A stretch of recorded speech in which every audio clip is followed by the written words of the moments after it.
Video 4 दिवसाआधीच आहे. आम्ही गेलेलो लग्नात व्हिडिओ आधीच टाकणार होते, पण काही कारणामुळे टाकून नाही झाला, त्यामुळे आज मुहूर्त आला आणि टाकून.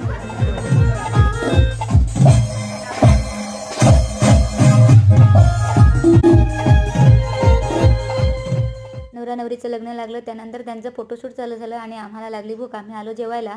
जेवायला छान होतं. आम्ही सगळेजण जेवायला बसलो. नंतर जेवता जेवता यांची थोडीफार मस्ती पण चाललेली. बाकीची मोठी मंडळी तिथे टेबलवर बसलेले, आम्ही इकडे बसलेलो. सगळ्यांचं जेवण झाल्यावर आम्ही थोड्यावर बसलो आणि नाचायला गेलो. नंतर व्हिडिओ बघता बघता लाईक, शेअर आणि सबस्क्राईब पण करा. चला आता नाचायला जाऊ.